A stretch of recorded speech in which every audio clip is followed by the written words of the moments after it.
Welcome to PB3 workshop. So today I'm going to cover about hub.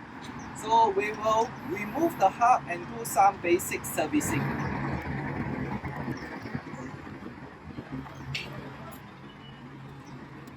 SRF3. Alright, first remove everything, and then now we are going to open out the hub.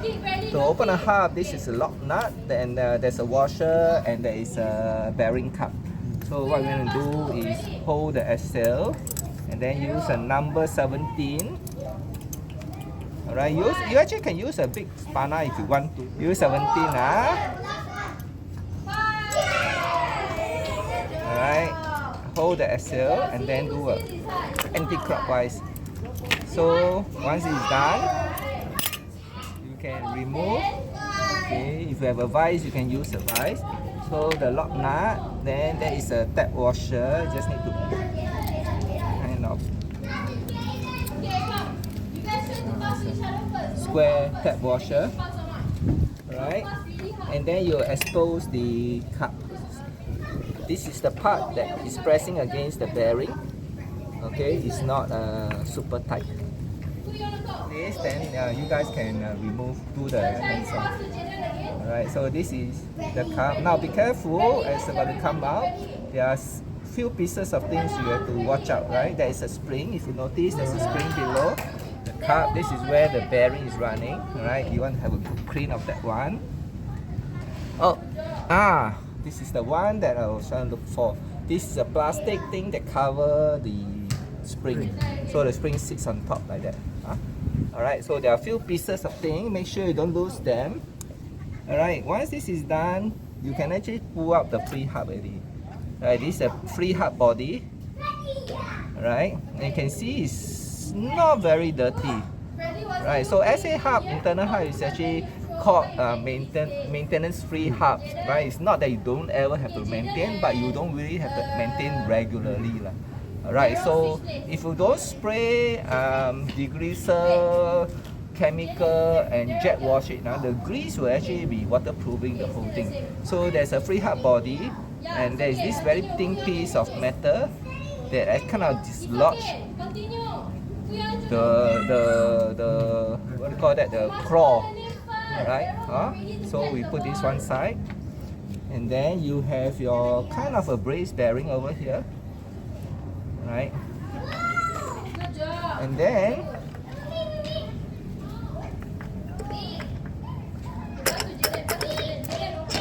alright, there is this piece that is when you pull your chain, this is the one that moving in and out to engage the gear.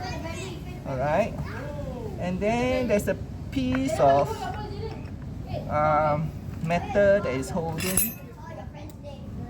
If you can see inside, right, there is a piece of rectangular piece of nut that is attached to your. Alright, let me just flip it out. There you go.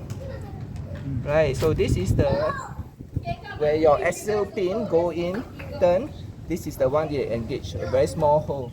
Alright, so at this point, this is what you can remove, right? So this is a half assembly, disassembly if you may, that we can actually service by cleaning the thing. I don't recommend spraying chemical because you cannot totally remove the chemical. So do a clean wipe and then grease it back. We'll show you the installation later on. Right, so this is the pin that you actually from your 1, 2, 3 gear, right? So the little bolt and nut actually goes in like that. Right, it goes in inside. Alright, and this thing actually is inside of here. Right, so when you pull, you're actually pulling this whole thing, and this is the one that they engage of. After we remove the free hub body, we're going to remove the planetary gear, which is inside. And to remove this gear, you have to open out this thing. Of course, the traditional method is to basically use a flat screwdriver. Alright, anti-clockwise, you can whack it. Right.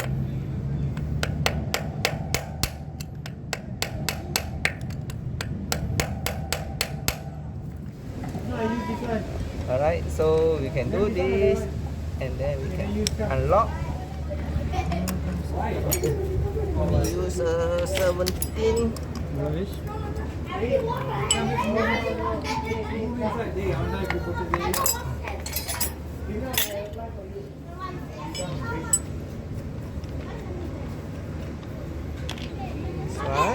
Try not to mix up the left and right lah, in case the nut thickness is different. So make sure you left and right. Let me check whether they are the same or not. You can see it's different.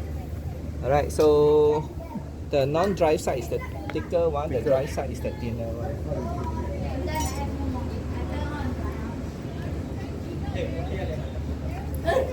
So again, you have the bearing cup. So strong. Alright, the bearing cup. Okay, and you can see the bearing is there, and then you can finally take out the axle. You kind of have removed everything. Of course, you can further disassemble the bearing, but we don't advise you to do it if you are not familiar, because this is pressed into it. Anything that is press fixed, you don't want to keep removing and press it back unless your bearing are worn off. So we are doing a preventive maintenance. Just do a good clean and then we grease it. Alright, let me show you how to remove the planetary gear system. As you can see, just now it drops. So there are 4 pieces of axle. As you can see, right? And these 4 pieces of gearing will come up. Right, this is a universal gear. Now, if you really want, you actually have can use Allen key and then remove this assembly, and then you can have a thorough clean. All right. Now, anything that is spring loaded, all right, the paws, try not to disassemble because you may get yourself into a big mess. All right. This portion, you can actually use your hand. If it's not, then if you have a wrench, C wrench, you can use a C wrench to open it, right?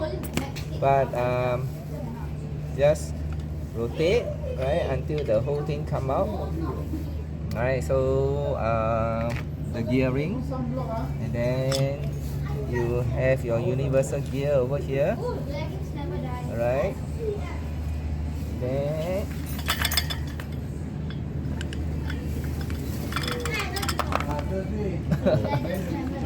right, so all right, yeah, one more. All right, so the other way is to open out here. So let's open out this part where you have a 17 and a hole, and then use here. All right, so the lock nut is very tight.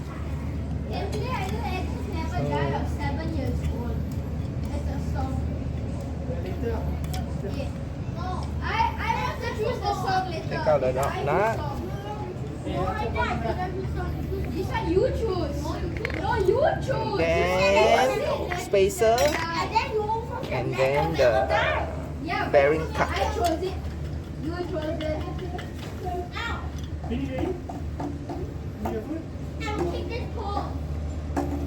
Alright, the bearing cup, and then the universal gear.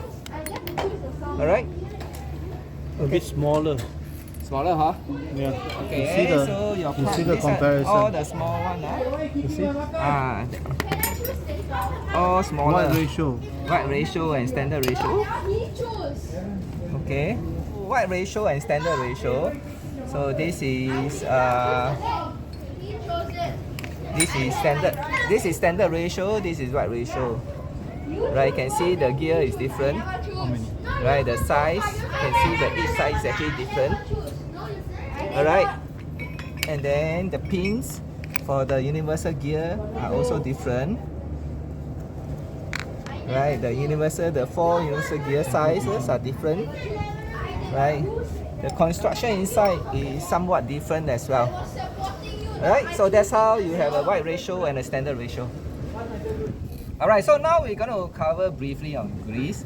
Right, we are not affiliated to any grease supplier or anything like that, but just want to be clear about what kind of grease to use where. So if you can Google, grease has many rating, right? And this is rated 3, right? This is rated 00.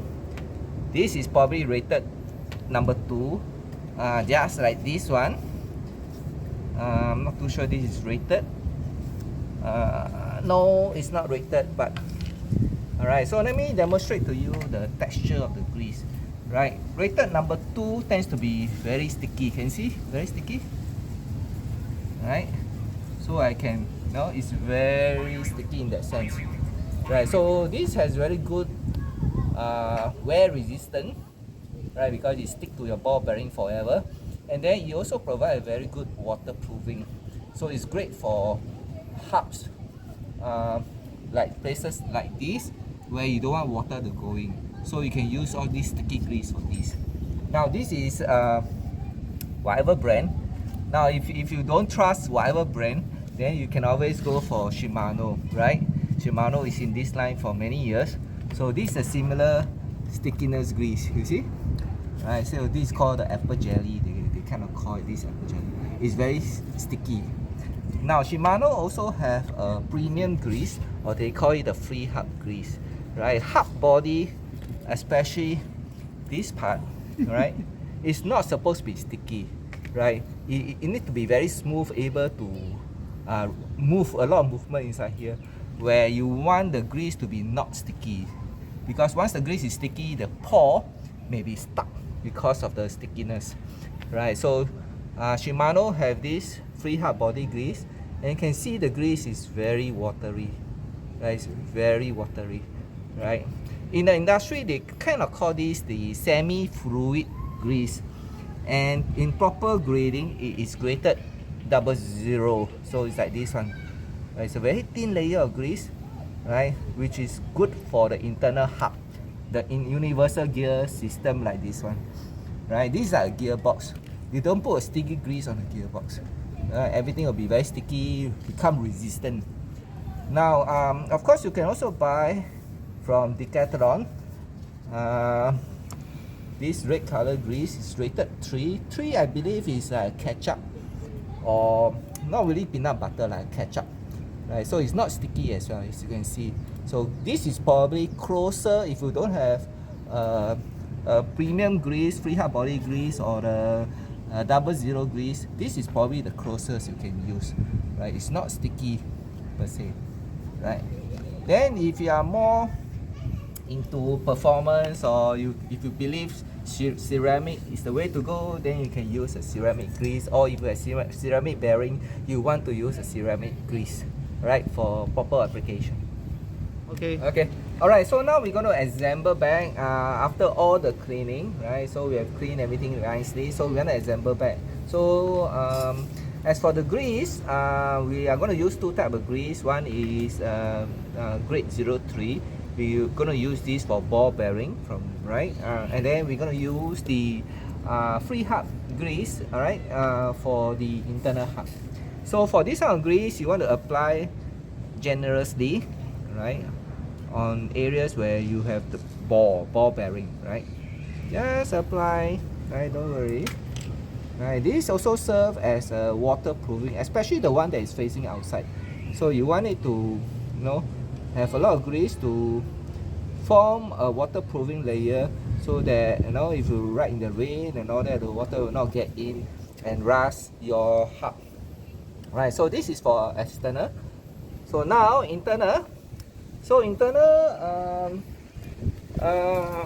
right, so we're gonna put some, we can put some grease over here, right? You can see the ratchet system here. So what we're gonna do is to apply a thin layer of the semi-fluid grease at the internal layer, right? Right, just a thin layer, and because it's this color, so you can hardly see it. Okay, so you can apply a little bit more if you want to. Right, the more grease you apply, the sound will be more low tone, right? So instead of ting ting ting, it's going to be tack tack tack, right? Because the grease is actually dampening the sound, right? So here is we have greased this. Then the next thing we want to assemble the planetary gear system. So similarly for the external part, this will be the external one. So I want to apply generously, bearing grease, so to form a layer of waterproofing as well. Right, so you have a grease in this kind of tube form, is a lot easier to apply. If not, you can always use your finger. Else, you can also buy something like this with a gun, right? So you can actually apply. Lubricate the planetary gear system. So everything has to be greased. Right, it looks very watery, but they're actually greased. Right. Whether to wear a glove or not is really up to you, but maybe a little bit friendlier for your skin. So the grease generously, right? This is a gearbox, a car gearbox. You want to, as much grease as possible.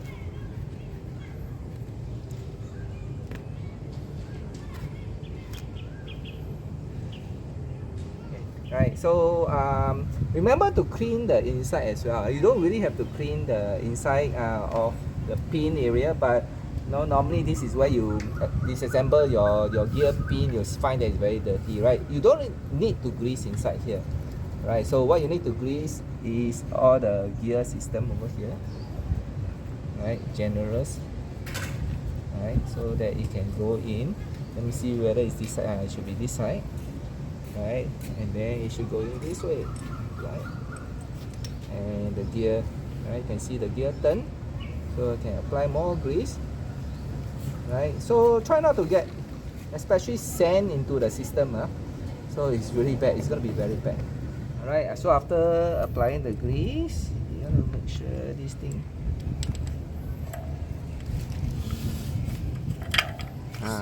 sit inside.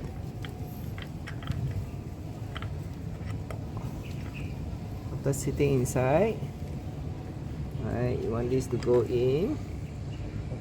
You want the pour to close. I can go in, right?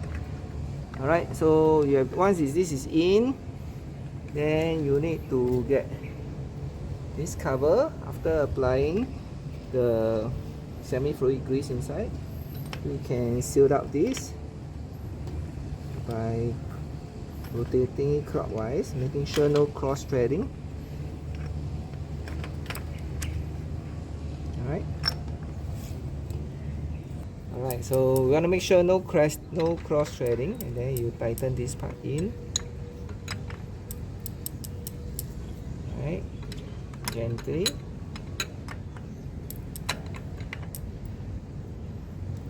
Alright, you can see it's all inside. Right, so you need to tighten it.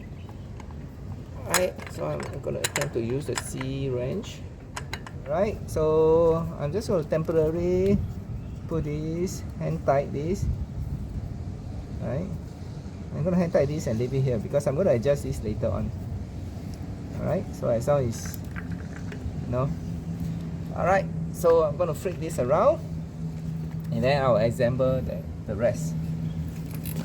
Alright, next I want to attempt to put this into the position. So to make sure you can have a good view, it's actually in the slot.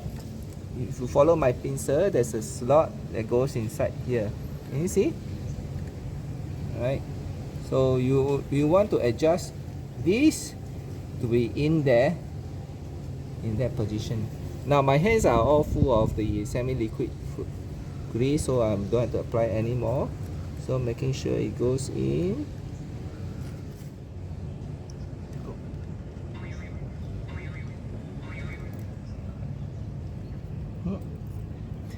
Yep, it's in. So make sure it's in the center.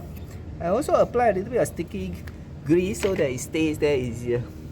Alright, so have a good look. Right, you can see it's actually right in the middle. So you can see I have successfully secured. Okay, so it will not drop out now. Alright, so once this is done, then I can assemble the rest. Yep. Alright, so I'm going to put more No fluid, semi-fluid. Grease. Right. And then since I did secure, it'll be, it's gonna be easier this way. See, this is how you push. When you push your gear, this is what happened. Right. So next, apply grease to this brace bearing.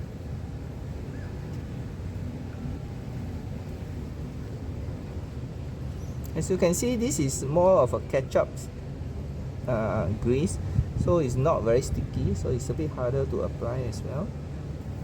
I think that's enough.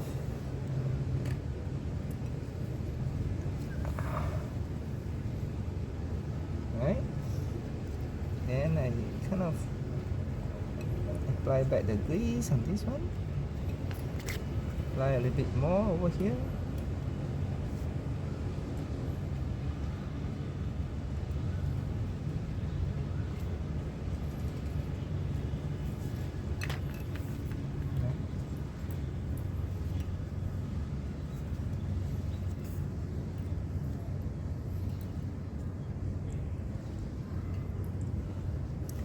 Right, so after this, the free hub body go through the pin.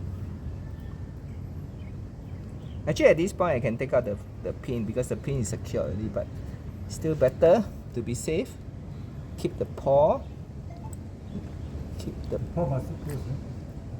the paw, yes, and then rotate it the same direction till it gets in. Here we go, nicely in. Now you can hear the click sound. Now it's a lot softer, and that's the reason is because I have applied a lot of grease, right? So if you like softer hub, put more grease, but don't overdo it, right? Overdo it, it become a resistant outside, right? The excess grease, right? The pin and all that. So at this point, you may remove this because it will not come out, and it's going to be very clean. And then I also remove the pin because it's not going to drop. So remember, you have a spring. Put in the spring, right? The spring cap should sit nicely on the spring. And then now we're going to turn in the bearing cup.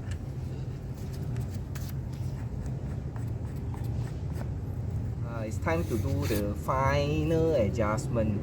Right, so it's important that you push your axle all the way to this side, to the drive side. If not, sometimes your tensioner, right, will not have enough axle to mount.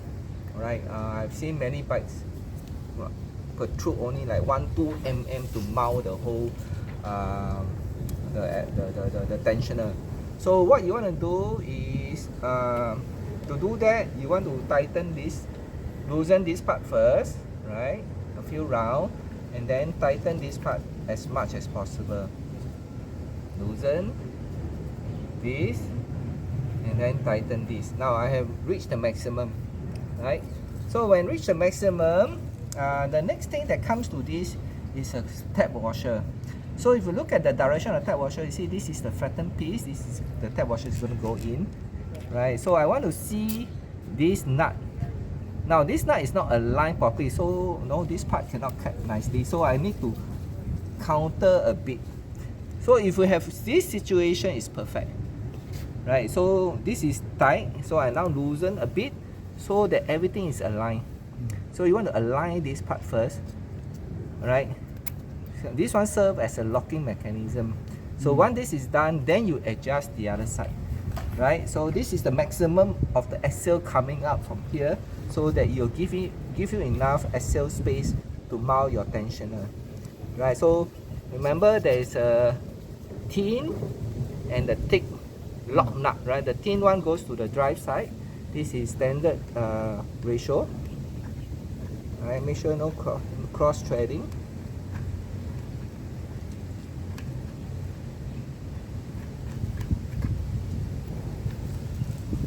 Alright, so before we tighten all the lock nut and all this, we want to make sure we tighten the hub body that we dismantle, right? So you want to tap it back. So in this case, clockwise, right? So you want to give a few hub tap. Right.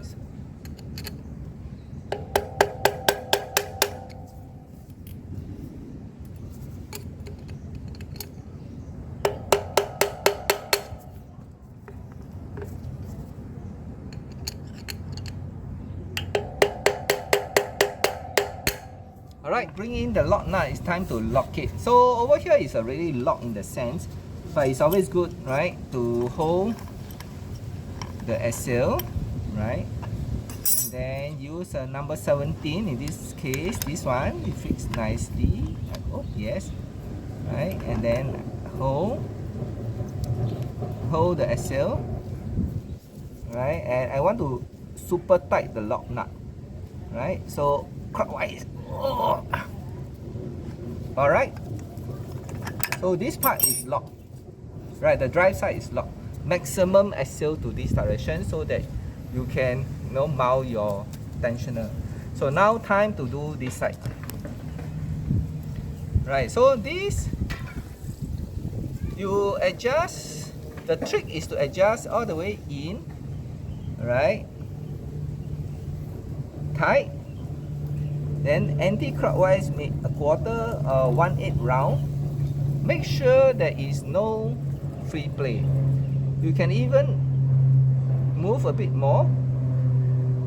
Make sure no free play. Here now I can have a free play. Right, so I want to tighten a bit. No free play. So this is in a way a good tension.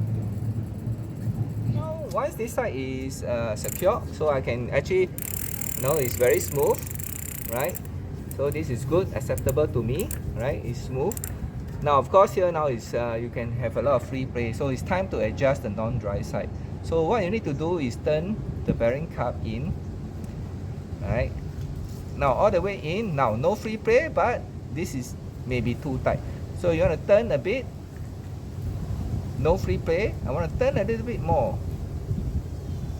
a little bit of free play, right? So I want to turn a little bit more.